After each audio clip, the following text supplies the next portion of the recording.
2 years ago on my 25th birthday, I remember feeling this intense sense of unhappiness. Like it felt like anxiety. I was so unhappy and I just didn't know what. And this was very unlike me because I always like to make my birthday some sort of big deal. I would buy a new dress, or make a new dress if I had to, and I'd take pictures and I'd like to have a celebration and stuff like that. But this year it just felt different. And coupled with the pandemic, it was 2020, the year of the pandemic, it just felt like, wait, what are you celebrating? Shortly after that, I started to notice a certain trend of tweets about birthday anxiety. Maybe they've always been there. I just didn't notice them. I was just noticing them for the first time. It got me wondering, what is it about getting old that scares us so much? And what is it about birthdays that reminds us, about this deep-seated fear? So I realized that most of the things that makes us scared about getting old are surrounded around ill-fitted societal norms.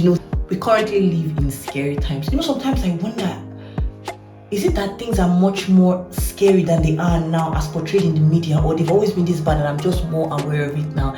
And to deal with that, you have to deal with the constant passage of time. Life is not stopping, time is not stopping for anybody. So sometimes we tend to associate old age, with a depreciation in so many things: declining health, poor health, loneliness, not being able to do the things that you used to do. For ladies, you start to think about fertility and your reproductive prime and things like that.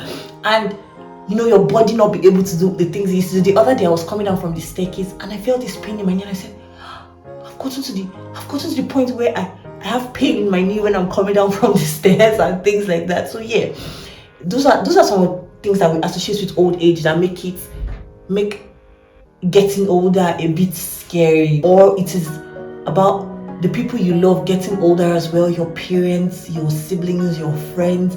Or it is the fear of getting to the end of your life and feeling like you haven't achieved much or you haven't done much. According to this writer in this blog post, I'm going to put the link in the description box. It suggests that a birthday is just a reminder of some of the things that you are yet to achieve, and you ruminate on some of life's plans and some of the things you thought you'd have gotten by this age and maybe you hadn't. And then this is why sometimes some people have this anxiety towards their birthdays. And these are some of the suggested ways of dealing with birthday anxiety. I actually tried some of them this year and I noticed that it helped. Like when I was approaching my birthday, I was happy. To be honest, actually I was dealing with a lot already at the moment.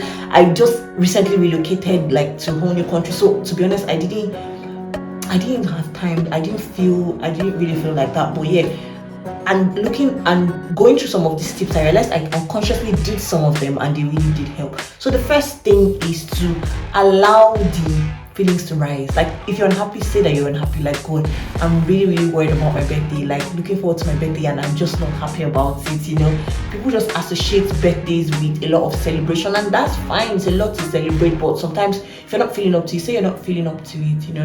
And the second thing is speak to someone that you trust. Like I remember speaking to a friend of mine about it during this period, and I was like, I don't feel like, I don't know, like my birthday's coming and I just feel this certain type of way. So yeah, speak to someone that you love about it. The third tip is celebrating the way that makes you happiest. Like if you want to celebrate, just do what makes you happy. In retrospect, one of my best birthdays ever, back then when I did have anxiety before my birthday, I and a group of friends went to an orphanage, to give to the less privileged children. And that was like the most selfless thing I had done at that time. And oh my God, it made my birthday to be associated with a lot of good memories. In recent times, I just, maybe just hang out with my boyfriend or family. But celebrating the way that feels most convenient to you, and if that's just a quiet day in the house, then let it be a quiet day in the house. Another thing you can do is to prepare for your birthday with healthier activities. Like plan for healthy activities leading up to that day. Don't just, my birthday, God, and I'm anxious about it, and you don't just exactly do anything. The chances that the anxiety is going to increase in that day, especially if you're not doing anything. But if you have activities planned for that day, and especially if they're healthy activities, you'd feel a lot better. And another thing that you can do is speak to a therapist. Sometimes this is something that you might need professional help for.